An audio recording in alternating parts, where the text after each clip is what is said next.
Just come out of the Dickson show, Fists of Fury, at the Alison Jacques gallery. This is a small exhibition of paintings, and I hadn't heard of Jane Dickson before, I'll be honest.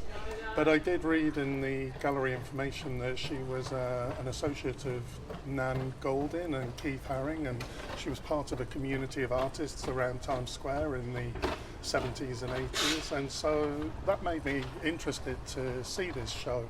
So recently she found a series of negatives of photos that she took around Times Square in the 70s and 80s. And she not only lived there, but she worked on she worked as a designer on one of the first digital boards in Times Square. So this was a space which she really kind of inhabited.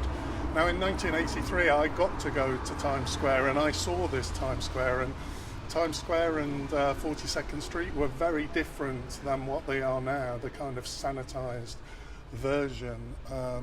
It's not particularly that they were safe or pleasant places, but it was certainly real. It was kind of seedy but cool, with a kind of gritty authenticity, a world of X-rated adult films, whether they were porn or kung fu, and that's what these paintings, that's what she really captures in these paintings. She's made paintings from the negatives. And so there's a real kind of retro nostalgia about this almost lost age. And it's interesting because in my earlier review of the Sarah C installation at Peckham, I implied that it's rare to find kind of contemporary painting as exciting as that type of installation. And I really enjoyed this show. I mean, this is a good example of contemporary painting that it shows that painting, for me, still does have a relevance. These really worked as flat 2D images in paint. I mean, in some ways, I'm really glad she didn't just print the photos. It's really great that she's interpreted them and painted them. Whenever I'm looking at paintings, I mean, I'm not a painter, but I like to look at the way paintings are made, and it always interests me in how the eye does a lot of the work.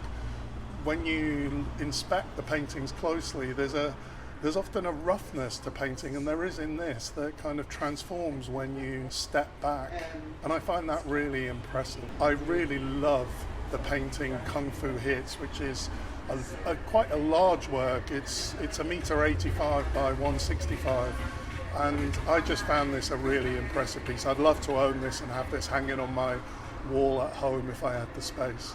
It really comes alive from a distance, but again, you know, close inspection shows that the work is quite rough. And I'm not saying that this is an original technique. As I say, I'm not a painter, but I just like to look at what works, and this really works. So this is a really interesting exhibition.